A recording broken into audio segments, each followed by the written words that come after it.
श्यामा चरण लाहिड़ी मासी जी के श्री चरणों में मेरा सत सत नमन। आज मैं आपको श्री लाहिड़ी मासी जी के जीवनी सुनाने जा रहा हूँ। अक्सर बंगाल में 3 संतों की चर्चा हमेशा से ही रही है। सर्वप्रथम सर्वश्री लोकनाथ ब्रह्मचारी जी, श्यामा चरण लाहिड़ी मासी जी और स्वामी विशुद्धानंद जी। दरअसल इन संतों से अनेक भक्तों का कल्याण हुआ है, इसलिए इनकी कहानियां बराबर सुनाई जाती रही हैं। लाहिड़ी मासी जी का जन्म नदिया जिले के घुर्णी गांव में 30 सितंबर 1828 ईस्वी को हुआ था। लाहिड़ी जी के पिताजी का नाम श्री गौर मोहन लाहिड़ी था। इनकी प्रथम पत्नी से 2 पुत्र तथा 1 पुत्री हुई। प्रथम पत्नी के निधन के पश्चात श्री गौर मोहन लाहिड़ी जी ने पुनर्विवाह किया। दूसरी पत्नी के गर्भ से श्यामा चरण लाहिड़ी जी का जन्म हुआ। मैं संत श्यामा चरण लाहिड़ी जी के नाम के स्थान की जगह पर आप कहकर उनको संबोधित कर रहा हूँ, अतः आप समझ जाइएगा। तो श्री लाहिड़ी मासी जी के निवास स्थान में जलंगी नदी बहती थी, जिसने काफी तबाही ला दी थी। इस देवी दुर्घटना के कारण आपका घर नदी के गहराई में चला गया था, जिसके कारण आपके पिता काशी चले आए। यहाँ आकर आप बंगाली टोला स्थित एक भवन में सब परिवार रहने लगे। महाराजा जय नारायण घोषाल द्वारा स्थापित हाई स्कूल में बंगला, अंग्रेजी, हिंदी के अलावा फारसी भाषा की शिक्षा आपने वहां पर ली।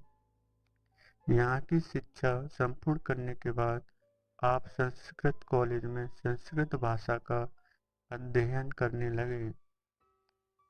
श्री गौर मोहन लाहिड़ी के पड़ोसी श्री देव नारायण सान्याल थे। दोनों व्यक्तियों में गहरी मित्रता थी।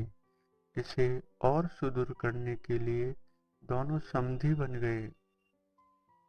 श्यामा चरण लाहिड़ी जी का विवाह सान्याल की पुत्री काशी मणि देवी से सन 1846 ईस्वी में करा दिया गया। आप 2 पुत्र और 2 पुत्रियों के पिता बने। सन 1851 ईस्वी में ब्रिटिश सरकार के सैनिक इंजीनियरिंग विभाग में अकाउंटेंट पद पर आपकी नियुक्ति हुई। कई जगह बदली होने के बाद आपकी बदली दानापुर में हुई। अचानक परिवार में संपत्ति को लेकर विवाद उत्पन्न हुआ। आपने अपनी सभी संपत्ति अपने सौतेले भाई के जिम्मे छोड़कर गरुड़ेश्वर में अपने लिए नया मकान खरीद लिया। एक दिन ऑफिस जाते ही ज्ञात हुआ कि दानापुर से आपकी बदली रानीखेत हो गई है। काशी में पूरा परिवार छोड़कर आप रानीखेत रवाना हो गए। उन दिनों यानी सन 1868 ईस्वी तक रेलवे लाइन नहीं आई थी। विभिन्न प्रकार की सवारियों के जरिए आप रानीखेत के ऑफिस में पहुंचते थे। वहां कुछ दिनों के बाद जब कार्य समझ में आ गया, तब आप नित्य हिमालय का सौंदर्य देखने के लिए कई मील पैदल घूमने चले जाया करते थे। एक दिन आप टहलते हुए द्रोणागिरी तक चले गए। सहसा आपको लगा जैसे कोई आपका नाम लेकर पुकार रहा हो। आपको बड़ा आश्चर्य हुआ कि इस सुनसान स्थान पर मेरा जानकारी वाला कौन हो सकता है। आप पुकारने वाले व्यक्ति को चारों ओर देखने लगे। थोड़ी देर बाद एक ऊंची शिखर पर एक युवक दिखाई दिया, जो हाथ के इशारे से पास आने का संकेत कर रहा था। उनके पास जाने पर भी अपरिचित युवक को आप पहचान नहीं सके। उक्त अपरिचित युवक ने कहा, मैंने ही तुम्हें पुकारा था, तुम मुझे पहचान नहीं पा रहे हो। लाहिड़ी मासी जी ने नकारात्मक भाव से सिर हिलाकर बताया कि नहीं, वह युवक कोई और नहीं, महाअवतार बाबा जी थे। बाबा जी उन्हें साथ लेकर एक गुफा के पास गए और भीतर रखे कंबल तथा कमंडल को दिखाते हुए कहा, इन सामग्रियों को पहचान रहे हो? नहीं महाराज, मैं तो आपको भी नहीं पहचान पा रहा हूँ। मैं तुम्हें बहुत दिनों से जानता हूँ। एक विशेष कार्य के लिए तुम्हें दानापुर से यहाँ बुलवाया है। लाहिड़ी महाशय का विस्मय अभी तक दूर भी नहीं हुआ था कि तभी उस उन बाबा की ने अपने ललाट को स्पर्श किया। आपके ललाट को स्पर्श किया। उनके स्पर्श से ही लाहिड़ी मासी जी का समस्त शरीर झनझना उठा। धीरे धीरे उनकी पूर्व स्मृतियां जागृत हो गईं। उन्हें स्मरण हो आया कि पिछले जन्म में वे इसी गुफा में तपस्या करते थे। यह कमंडल उन्हीं का है। इसी आसन पर वे बैठते थे। उन्होंने उक्त बाबा जी को साष्टांग प्रणाम करते हुए कहा, हाँ, अब मैं आपको पहचान गया। आप मेरे पुनर्जन्म से मेरे गुरु रहे हैं। हाँ लाहिड़ी, वर्षों से मैं यहाँ तुम्हारी प्रतीक्षा कर रहा था। यहाँ से वापस जाने के बाद से मैं साई की तरह तुम्हारे पीछे लगा रहा। जन्म लेने के बाद से तुम पर मेरी दृष्टि रही। अब जाकर तुम मेरे पास आए हो। अब तुम्हारी शुद्धि होगी। इस बात से थोड़ा तेल पीकर नदी किनारे जाकर लेट जाओ। गुरुदेव की आज्ञा अनुसार लाहिड़ी महाशय तेल पीकर नदी किनारे जाकर वहीं लेट गई। कुछ देर तक इस स्थिति में वे पड़े रहे। सहसा किसी के पैरों की ध्वनि सुनाई दी। एक ब्रह्मचारी ने पास आकर कुछ सूती वस्त्र देते हुए कहा, आप इन्हें पहन लीजिए और मेरे साथ चलिए। गुरुदेव आपकी प्रतीक्षा कर रहे हैं। उस ब्रह्मचारी के साथ काफी दूर आगे जाने पर लाहिड़ी मासी ने एक अद्भुत दृश्य देखा। विस्मय से उन्होंने पूछा, क्या सूर्य उदय हो रहा है? साथी शिष्य ने मुस्कुराकर कहा, नहीं, अभी तो अर्धरात्रि है। आप जिस प्रकाश को देख रहे हैं वह स्वर्ण महल है। इसकी सृष्टि आज एक विशेष कारण से गुरुदेव ने की है। आज इसी महल में आपकी दीक्षा होगी ताकि आपके पिछले सभी कर्म बंधन समाप्त हो जाएं। धड़कते हुए हृदय से आप उस महल के पास आकर खड़े हुए। उन्होंने चकित दृष्टि से देखा।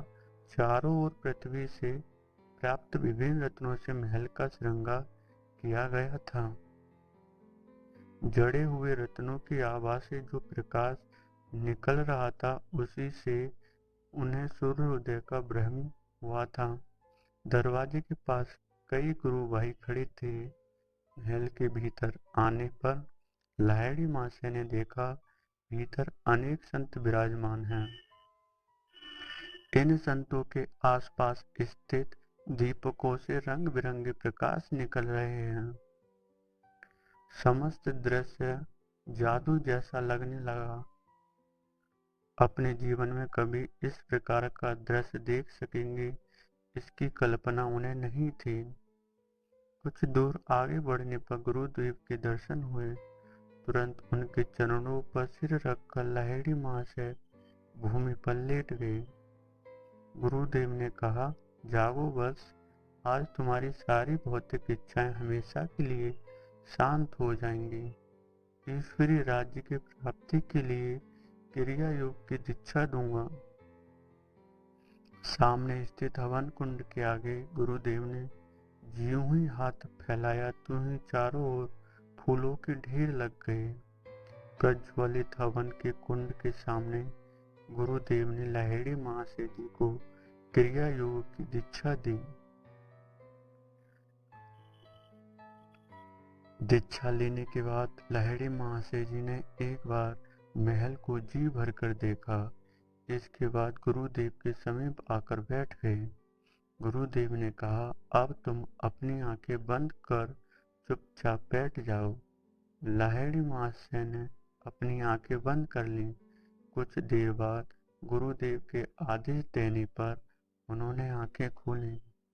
उस वक्त वहां ना सोने का महल था और ना वे संत थे जिन्हें आते समय लाहिड़ी महाशय ने देखा था। इस समय वह गुफा के सामने शिष्यों से घिरे हुए अपने गुरुदेव के सामने बैठे थे।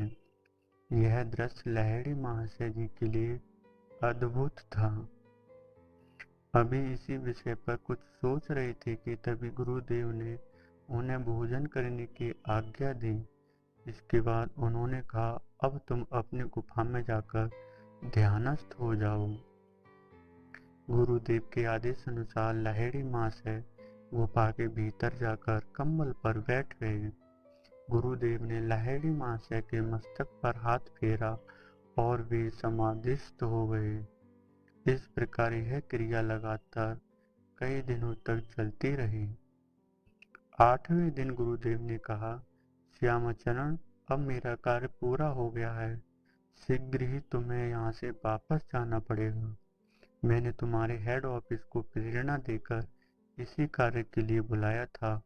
अब उन्हें अपनी भूल मालूम हो गई है, अतः वे लोग शीघ्र तुम्हें अपने यहाँ वापस बुला लेंगे। इस बात को सुनकर लाहिड़ी महाशय व्याकुल हो उठे। उन्होंने कहा, गुरुदेव, अब मुझे वापस मत भेजिए। अपने चरणों की सेवा करने का अवसर दीजिए। मैं आपके सानिध्य में रहना चाहता हूँ। गुरुदेव ने कहा, नहीं, बस तुम्हें वापस जाना ही होगा। सन्यासी के रूप में नहीं, बल्कि गृहस्थ आश्रम में रहते हुए जल कल्याण कार्य करने के लिए। आगे चलकर अनेक लोग तुमसे दीक्षा ग्रहण करेंगे। तुम्हें देखकर लोग यह जान सकेंगे कि उच्च स्तर की साधना से गृहस्थ भी लाभ उठा सकते हैं। तुम्हें गृहस्थी से अलग होने की आवश्यकता नहीं है। तुम उस बंधन से मुक्त हो गए हो। यह याद रखना कि योग्य व्यक्ति को ही दीक्षा देना। ईश्वर प्राप्ति के लिए जो सब कुछ त्याग कर सकता है, वही इस मार्ग के लिए योग्य है। श्यामाचरण लाहिड़ी महाशय जी की सुनी अनसुनी कहानियां हैं। उनमें से ही एक कहानी ये है। एक बार कैरानी बाबू लाहिड़ी महाशय जी यानी कुछ पहले लेकर बड़े साहब के कमरे के पास आकर कहा, क्या मैं अंदर आ सकता हूँ सर? भीतर से कोई जवाब नहीं आया तो वह बाहर चले गए। आधे घंटे बाद पुनः कुछ फाइलें लेकर वापस आए तो देखा साहब पहले की तरह खोए खोए से हैं। सर, साहब ने कहा, फाइलें रखकर आप जा सकते हैं। आज काम करने का मन नहीं है। कैरानी बाबू ने नम्रता पूर्वक पूछा, क्षमा करें सर, आखिर बात क्या है? मेरे योग्य कोई सेवा हो तो बताएं। साहब ने एक गहरी सांस लेते हुए कहा, इंग्लैंड से पत्र आया है। मेरी पत्नी सख्त बीमार है। समझ में नहीं आ रहा है कि क्या करूं। वहां रहता तो देखभाल भी करता।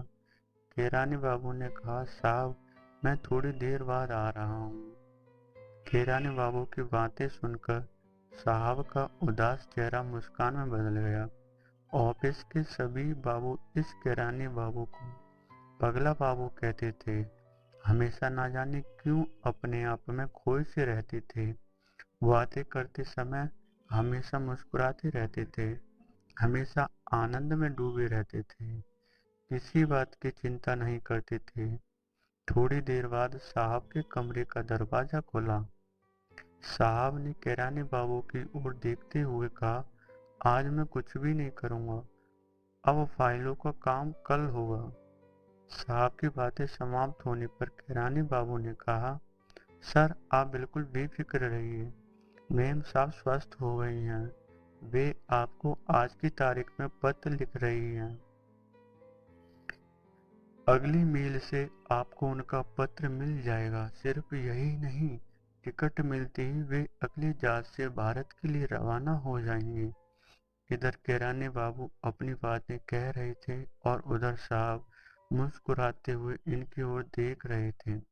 साहब ने कहा, आप तो इस तरह बयान दे रहे हैं जैसे जैसे मेरी पत्नी से मिलकर आ रहे हैं। पगला बाबू, आपकी बातों से निसंदेह मुझे सांत्वना मिली। इसके लिए धन्यवाद। ईश्वर करे कि आपकी बातें सही हों। अब आप अपनी टेबल पर चले जाइए। पगला बाबू यानी श्यामाचरण लाहिड़ी मासी जी समझ गई कि साहब ने उनकी बातों पर विश्वास नहीं किया। उन्हें क्या मालूम कि इस बीच मैंने क्या किया। 1 माह के बाद एक दिन साहब के चपरासी ने श्यामाचरण लाहिड़ी के टेबल के पास आकर कहा, बाबू, आपको साहब ने याद किया है। साहब ने इन्हें देखते ही कहा, पगला बाबू, आप कमाल के आदमी हैं। लगता है आप कुछ ज्योतिषी वगैरह जानते हैं। आपकी बात बिल्कुल ठीक निकली। श्यामाचरण जी यह तो समझ गए कि साहब के कहने का क्या उद्देश्य है। फिर भी उन्होंने पूछा, कौन सी बात साहब? साहब ने प्रश्न भाव से कहा, आपने मेरी पत्नी के बारे में जो कुछ कहा था सब सही निकला। मेरी पत्नी बिल्कुल ठीक हो गई है और भारत के लिए अब रवाना हो चुकी है। सच पूछे तो इधर मैं बहुत चिंतित था। आज पत्नी का पत्र पाकर प्रसन्नता हुई। मैडम को आने दो, मैं उनकी मुलाकात आपसे कराऊंगा।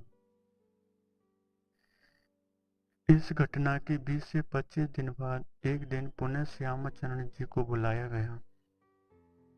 साहब के कमरे में जाते ही उन्होंने कहा, आओ पगला बाबू, यही है मेरी मैडम और ये हैं। My God! कहने के साथ ही मेम साहब कुर्सी से उछल पड़े। साहब ने चौंक कर पूछा, क्या बात है? मेम साहब ने पूछा, आप कब आए?